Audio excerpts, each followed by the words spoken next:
নমস্কার সকলকে, ডেস্টিনি জার্নিতে স্বাগত। আমি Chandrima, astrologer and tarot card reader. চলে এলাম আজকে নতুন আরেকটি রিডিংয়ের সাথে। আজকে রিডিংয়ে থাকছে আপনার মনের মানুষের এই মুহূর্তে নাইট থটস আপনার জন্য কী রয়েছে সেটা দেখে নেব। রিডিংটি কিন্তু as it is general reading, যতটা রেজোনেট করবে ততটা নেবেন, যেটা রেজোনেট করবে না সেটা নেবেন না। মেল ফিমেল ম্যারিড আনম্যারিড সকলের সবাই দেখতে পারেন, কোনো সমস্যা নেই। রাশিভিত্তিক রিডিং নয়। আমার এই চ্যানেলে অ্যাস্ট্রোলজির ভিডিও আসে, অ্যাস্ট্রোলজির শর্টস আমি আপলোড করে রেখেছি অলরেডি একটা, আর নতুন শর্টস কিন্তু আসতে চলেছে। ঠিক আছে, আজকেই হয়তো আমি আপলোড করব। সো দেখে নেব যে আপনার মনের মানুষের এই মুহূর্তে নাইট থটস কী রয়েছে। ওকে, আচ্ছা, ফার্স্ট অফ অল হচ্ছে 4 অফ পেন্টিকলস। আর যারা আমার সাথে পার্সোনালি যোগাযোগ করতে চাইছেন যে কোনো পার্সোনাল গাইডেন্সের জন্য, সেক্ষেত্রে আমি বলবো যে পার্সোনাল গাইডেন্সের মানে যে কোনো বিষয়ে আপনারা পার্সোনাল গাইডেন্স কিন্তু নিতে পারেন।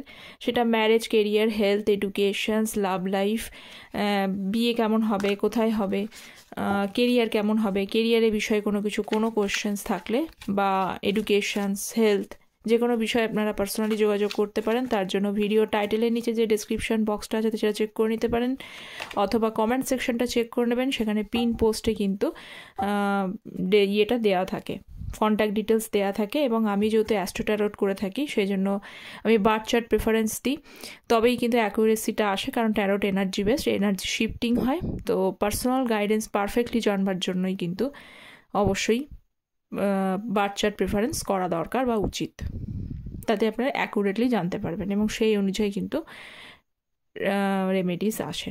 ওকে, আচ্ছা, ফার্স্ট অফ অল এখানে প্রথমেই যে এনার্জিটা এসছে, আপনার পার্সন এই মুহূর্তে আমি বলি নাইট থটসটা কী রয়েছে সেখানে বলি, আপনাদের মধ্যে যে রিলেশনশিপটা ছিল সেই রিলেশনশিপটা পুরোপুরিভাবে যে ফাউন্ডেশন বলুন বা সম্পর্কের একটা সম্পর্ক তো গড়ে ওঠে একে অপরের বিশ্বাস ভরসা থেকেই সম্পর্কটা গড়ে ওঠে, দেয়া নেওয়ার পরের থেকে, মানে ভালো লাগা ভালোবাসা সেই জায়গা থেকে সম্পর্কটা গড়ে ওঠে, এবং ট্রাস্ট, লয়্যালটি, এই সমস্ত বিষয়গুলো প্রচণ্ড প্রয়োজন। তো আজকালকার যুগে কতটা লয়্যালটি, কতটা ট্রাস্ট একে অপরকে না করা হলে, কিছু তো একে অপরের প্রতি বিশ্বাস অবশ্যই থাকবে, যে বিশ্বাসের কারণে একটা মানুষ একটা মানুষের সাথে সারাটা জীবন থেকে যেতে পারে, অথবা ভবিষ্যতে সেই মানুষটার হাত ধরতে ভরসা পাবে কম বেশি। তারপরে কী হবে, ভাগ্যে কী আছে সেটা পরের বিষয়, এটা ভেবেই মানুষ কিন্তু এগোয়। তো এরকমভাবেই আপনাদের যে সম্পর্কটা তৈরি হয়েছিল সেই সম্পর্কের মধ্যে যে কোথাও যে ফাউন্ডেশনটা ফলস ছিল, কোথাও ফাউন্ডেশন ফলস বলতে মানে তার তরফে এরকম যে হঠাৎ করে সাডেন একটা ব্রেকডাউন চলে আসবে, বা তিনি আপনার ট্রাস্ট ব্রেক করে দিতে পারে, এরকম অনেকেরই আছে এখানে ট্রাস্ট কিন্তু ব্রেক হয়েছে। ট্রাস্ট ব্রেক করে দিতে পারেন, মাঝপথে আপনাকে হাতছানি দিয়ে বেরিয়ে চলে যেতে পারেন, বা অন্যের কথায় ইনফ্লুয়েসড হয়ে গিয়ে বেরোতে পারেন। এই বিষয়গুলো নিয়ে আপনি কিন্তু ক্লিয়ার ছিলেন না, মানে আপনি ভাবেনইনি যে এরকমও জীবন আপনার ঘটতে পারে। তো পরে আপনার মনে হয়েছে যে হয়তো সম্পর্কটাই সত্যি ছিল না। ঠিক আছে, তো কিছু চ্যালেঞ্জেস আপনারা ভীষণভাবে ফেস করেছেন, তারা ম্যারিড আনম্যারিড যারা প্রত্যেকেই দেখছেন তাদেরকে বলে চ্যালেঞ্জেস ছিল। সম্পর্কটা থেকে কিছু বছর ভালো যাওয়ার পরও কিন্তু সেখানে চ্যালেঞ্জেস দেখা যাচ্ছে, ভীষণ টানা পড়েন, আপস অ্যান্ড ডাউন, স্ট্রাগল আপনারা ফেস করেছেন। তো সেই যে জিনিসগুলো হয়েছে না, সেই ঘটনাগুলো ঘটেছে, সেই সময় আপনার পার্সন কিন্তু আপনার হাতটা ধরেনি বা আপনাকে বুঝতেও পর্যন্ত চায়নি। ঠিক আছে, এটা দেখতে পাওয়া যাচ্ছে। তো সেখান থেকে ইউনিভার্সের তরফ থেকেই হোক, ডিভাইনের তরফ থেকেই হোক, সম্পর্কের মধ্যে একটা ঘোরতর টাওয়ার মোমেন্ট এসছে, টাওয়ার কাট ভেঙে গেছে সম্পর্কটা, নো কন্ট্যাক্ট একদম। এখানে যারা আজকে দেখছেন নো কন্ট্যাক্টেই দেখছেন বেশিরভাগই, এটা দেখতে পাচ্ছি। তো এই মুহূর্তে সেই যে ভুলগুলো উনি প্রিভিয়াস টাইমে লাস্ট টাইমে করে বসেছিলেন, তো ধীরে ধীরে এই মুহূর্তে একটু একটু করে রিয়ালাইজেশনস হচ্ছে, এবং কোথাও যেন তার এখন তিনি জানেন বা তিনি বুঝতে পারছেন, যেটাই বলুন না কেন, যে তার এই ভুলগুলোর জন্য আপনি হয়তো এখন আর তাকে সহজে ক্ষমা করবেন না বা মাপ করবেন না। হ্যাঁ, এবার সেটা তো উনি মনে মনে ভাবছেন, কারণ আপনি তার তরফ থেকে কোনো রকম কোনো এফোর্ট এখনও পর্যন্ত দেখতে পাননি, এবং সেখানে এফোর্টের জায়গাটা আসেওনি, কারণ আপনার পার্টনার এই মুহূর্তেও কিন্তু ইম্যাচিওর, মানে পুরোপুরি যে একদম স্ট্রং এনার্জিতে চলে এসছে সেটাও নয়, কিন্তু একটু একটু করে তো মানুষের মধ্যে রিয়ালাইজেশনস হয়, সেই রিয়ালাইজেশনসটাও উনি কিন্তু ফিলিংসটাকেও হাইড করে রেখেছেন, সম্পূর্ণ হয়তো বুঝতে পারছেন না বা বোঝাতে চাইছেন না। বা আপনারা যদি আপনাদের পার্সনের সাথে ইদানিংকালে কখনও যদি কোনোভাবে কম বেশি মানে নো কন্ট্যাক্টই রয়েছেন, কোনো সময় যদি আপনি ওনাকে কোথাও মানে ফেসবুকে মানে সোশ্যাল মিডিয়া থ্রু হোক বা কোনো মানে যদি দেখতে পান আর কি, কোথাও যদি মনে হয় যে দেখতে পাচ্ছেন অ্যাটলিস্ট, মানে এইটুকু আপনার রয়েছে যে আপনি জানেন, চেনেন বা বুঝতে পারছেন, কিন্তু আপনার মনে হয় যে না সত্যিই তার কোনো কিছু মানে আপনাকে এই যে আপনার সাথে যে ভুলগুলো করেছে তার জন্য ওনার কোনো কিছু আসে যায় না, এটা যদি মনে হয় সেটা নয়, কিন্তু অ্যাকচুয়ালি উনি ওনার ফিলিংসটাকে হাইড করে রেখেছে। কিন্তু ফিলিংসটা হাইড করে রাখলেও তার পিছনের যে সত্যটা রয়েছে সেই সত্যটা এই যে আপনার সাথে যে ভুলগুলো করেছেন, সেই ভুলগুলোর যে সহজে আপনি ক্ষমা করবেন না বা মাফ করবেন না, এটা বোঝা যাচ্ছে। ওকে, নেক্সট দেখে নেব হচ্ছে হুইল অফ ফরচুন। আচ্ছা, যারা চ্যানেলে নতুন আছেন চ্যানেলটা প্লিজ সাবস্ক্রাইব করবেন, আপনাদের সাপোর্ট এনার্জি অবশ্যই প্রয়োজন, কারণ ট্যারোট হলো energy based reading. So please guide me.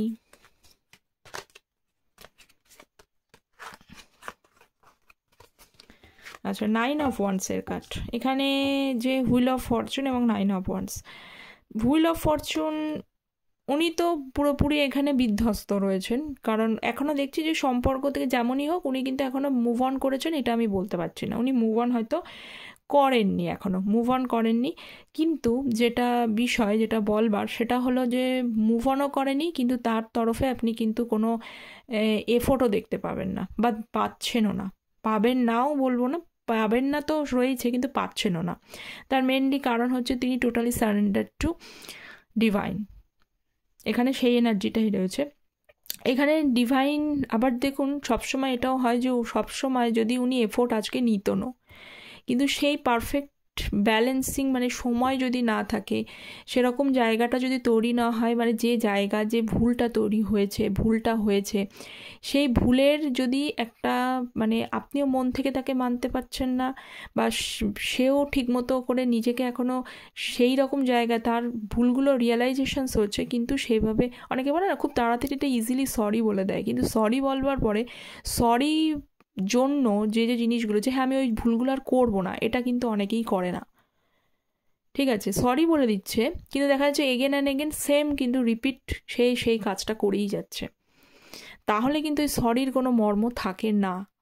যতক্ষণ পর্যন্ত সরিটার মর্ম তখনই হবে যতক্ষণ পর্যন্ত ওই যে জিনিসগুলো যে ভুলগুলো সে করুক আপনি করুক যেই করুক না কেন তার সেটা দ্বিতীয়বার যাতে না হয় এই মানে ডেডিকেশনসটা তার মধ্যে থাকে। তো আপনার পার্সোনাল তরফ থেকেও থাকে সেই জায়গাটা ততক্ষণ পর্যন্ত না, ততক্ষণ পর্যন্ত কিন্তু এখানে কাজও হবে না। ইউনিভার্স যদি হয় যেখানে একটা চুম্বকের মতো কাজ করে, সেই কাজটাও কিন্তু ঠিক হবে না, কারণ আমরা কি দেখতে পাচ্ছি কি বুঝতে পারছি থেকেও বড় কথা হলো ওপরে যিনি আছেন তিনি আমাদের থেকে অনেক বেশি বোঝেন। তো এই মুহূর্তে দেখতে পাচ্ছি যে আপনার পার্সন সেই কারণেই কিন্তু আপনি তার তরফ থেকে সেরকম এফোর্ট দেখতে পাচ্ছেন না, সমস্যা হচ্ছে, অনেকে হয়তো অধৈর্য হয়ে পড়ছেন যে কি করা উচিত কি করা উচিত নয়, কিন্তু উনি মুভ অনও করেননি আবার কিন্তু ব্যাকও করেনি, ফিরছেও না। নেক্সট হচ্ছে কুইন অফ সোর্সের কার্ড। সো এবং দেখুন তার পাশাপাশি যেটা বললাম খুব খুব কষ্ট মনে হচ্ছে, খুব কষ্টদায়ক মনে হচ্ছে এই সিচুয়েশানটা, এই ব্যাপারগুলো আপনাদের সম্পর্কটা এমনভাবে ঘেটে রয়েছে না, সেই ঘেটে পরিস্থিতিটা এতটাই ট্রাভেলসাম এতটাই ট্রমাটিক যে সেটা সহজে কিন্তু ঠিক হওয়ারও নয়, মানে খুব সহজে কিন্তু ঠিক হওয়ার নয়। মানে ধরুন আপনি এগোতে চাইছেন তখন হয়তো আপনার পার্সন পিছিয়ে গেছে, আবার আপনার পার্সন এগোতে চাইছে তখন আপনি পিছিয়ে যাচ্ছেন, বা এমনটা হতে পারে আপনাদের সম্পর্কের মধ্যে ফ্যামিলি ইন্টারফেয়ারেন্স বা অন্য কেউ ঢুকে যাচ্ছে, কোনো তৃতীয় ব্যক্তি ঢুকে যাচ্ছে, কোনো তৃতীয় ব্যক্তির ইন্টারফেয়ারেন্স, এখানে কোনো ফিমেল ফিগারের ইন্টারফারেন্স হয়ে যাচ্ছে, বিভিন্ন বিষয়গুলো নিয়ে এমন ঘেটে যাচ্ছে যার ফলে কোনো কনক্লুশন আপনাদের সম্পর্কের যে আসবে সেই জায়গাটাই কিন্তু তৈরি হচ্ছে না, ভীষণ difficult. Okay, difficult to solve, আমি এখানে সত্যিই বলে দিচ্ছি এখানে কিন্তু একটা কনক্লুশনে আসার জায়গাটা কিন্তু ডিফিকাল্ট হয়ে গেছে। ওকে, সো এটা দেখলাম, আরও কিছু দেখবো এনার্জি, যেটা থাক এখানে। সো নেক্সট দেখে নিই আপনার পার্সোনাল তরফ থেকে আর কি এনার্জি রয়েছে। Please divine clarify me. Page of wands and king of cups. বা page of wands and king of cups, সুন্দর energy. So let's clarify this card, page of wands. Please divine guide me.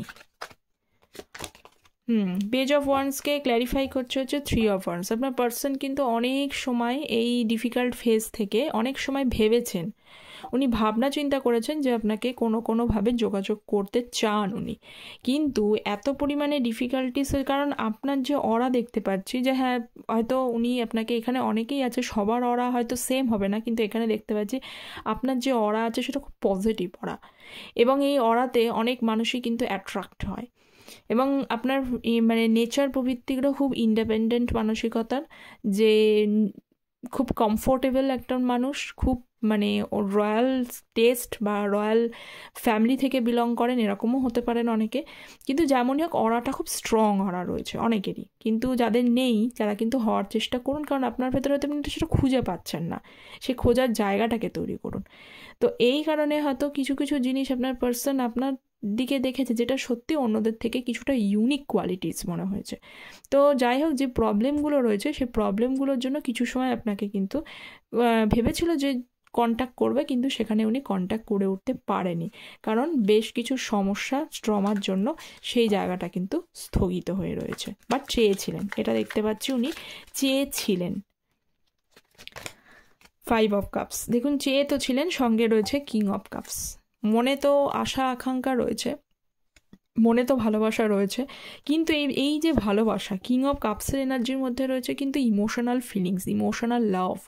কিন্তু এই লাভটা কি হয় বলুন তো, কিছু কিছু মানুষ আছে যে সত্যি তাকে দেখে মনে হয় না সে আদতে ভালোবাসতে পারে, কিন্তু পরে যখন তার সাথে ডিপলি অ্যাটাচমেন্ট আপনার থাকবে তখন বুঝবেন যে এই মানুষটা এত ভালোবাসে, বা ভালোবাসা সম্পর্কে এত সুন্দর তার একটা ডেফিনেশন, বা সে জানে জিনিসটা, সেটা আটকে কেন যায় বলুন তো? সেটা আটকে যায় ওপরের বাহ্যিক পরিবেশের জন্য। তার বাহ্যিক আচরণটা হয়তো রাফ অ্যান্ড টাফ, বাহ্যিক আচরণ এই জন্য হয়, অনেক সময় বলা হয় যে রাগী জেদি এই তেজি মনোভাবের জন্য সম্পর্ক নষ্ট হয়ে যায় ঠিকই, কিন্তু কিছু কিছু সময় এই ধরনের মানুষগুলোর ভেতরে কিন্তু সফট ফিলিংসও থাকে, তাই না? তো এরকমই হচ্ছে ব্যাপার যে আপনার পার্সনের ভেতরটা কিন্তু মানে অনেকটা নারকোলের মতো, ওপরটা হচ্ছে একদম শক্তপোক্ত রাফটা, ভেতরটা কিন্তু ওই নারকোলের মতো একদম সাদা, ইমোশনাল ফিলিংসটা রয়েছে, কিন্তু ওনার ওই ওপরের বাহ্যিক আচরণটা টাফ, এমন পার্সোনালিটি যে পার্সোনালিটির জন্য উনি সহজে ওনারটা দেখাতে চায়ও না, এবং না দেখানোর জন্য কখনো কখনো তো ভালোবাসার ফিলিংসটা এক্সপ্রেসও করতে হয়, নাহলে উল্টো দিকে মানুষটাকে এমনি এমনি বুঝে নেবে। তো উনি সেটা বোঝাতেও চান না, বোঝাতে ব্যর্থও হয়, এবং অনেক সময় এটাও মনে করে যে না থাক, এরকম বোঝাতে গেলে মানে হয়তো আমাকেই হয়তো অনেক মানুষ হয়তো উইক মনে করতে পারে। তো সেই জন্য তিনি সেটা করতে পারেন না, এবং এই করতে না পারার জন্যই কিন্তু প্রবলেমটা ক্রিয়েট করে আদতে। দেখুন এখন নিজেই কিন্তু রিগ্রেট ফিল করছে, আপনি হয়তো ভাবতেও পারছেন না যে এই মানুষ রিগ্রেট করতে পারে, কিন্তু দেখুন কার্ডে কিন্তু এনার্জি আসছে উনি রিগ্রেট ফিল করছে। রিগ্রেট ফিল করা মেন হচ্ছে যে তার যে প্রশান্তি তিনি তো পাচ্ছেন না, তার যে ডিপ ইমোশনাল ফিলিংস রয়েছে সেটা তিনি দেখাতে পারছেন না বলেই কোনো কাজ হচ্ছে না বলেই দুঃখ হচ্ছে, এবং সময় দিনকে দিন চলছে, কিন্তু সময়ের সাথে সাথে যে পরিস্থিতি সেটা তো যে কোনো মুহূর্তে চেঞ্জ হয়ে যেতে পারে, 1 সেকেন্ডে চেঞ্জ হয়ে যেতে পারে, 1 সেকেন্ডে মানুষের লাইফ পরিবর্তন হয়ে যেতে পারে। তো এই সমস্ত বিষয়গুলো নিয়ে ভাবছেন এবং কিন্তু রিগ্রেট ফিল করছেন। তো কিছু এই মুহূর্তে আমি একটুখানি ইমোশনাল ফিলিংসটা দেখে নিই, ডিপ ইমোশনাল ফিলিংস কী রয়েছে। এতটা ভাবলেন। I appreciate the lessons you taught me. উনি যে লেসেন্সটা আপনি ওনাকে দিয়েছেন তার জন্য কিন্তু আপনাকে প্রশংসা করে। In future if my help needs you just recall me, I will be there what I can. যদি কোনো সময় আপনার কোনো প্রয়োজন তার হয়, আপনি তাকে একবার যদি বলেন তাহলে তিনি চেষ্টা করবেন তার মতো সাহায্য করতে। এই দেখুন আমি বললাম না একটু আগে যে আপনাকে কল করতে গিয়ে মানে কন্ট্যাক্ট করতে চেয়েছিল কিন্তু পারেনি বিভিন্ন সমস্যাগুলোর জন্য। তো এখানেই কিন্তু এটাই হলো যে উনি কিন্তু আপনাকে স্কেয়ার্ড টু রিচ আউট করতে পারছেন না। যদি আপনি ইগনোর করেন বা আপনাদের মধ্যে যে সমস্যাগুলো রয়েছে সেই সমস্যাগুলোর জন্য কিন্তু উনি কোনোটাই আপনার সাথে যোগাযোগ করে উঠতে পারছেন না। ওকে, তো এই ছিল আপনার personal night feelings, night thoughts, কতটা রেজোনেট করলো অ্যাজ ইউজুয়াল আপনার কমেন্ট সেকশনে জানাবেন। চ্যানেলটা প্লিজ সাবস্ক্রাইব করবেন, যারা পার্সোনাল গাইডেন্স নিতে চাইছেন কন্ট্যাক্ট করতে পারেন। Thank you so very much, সকলে ভালো থাকবেন।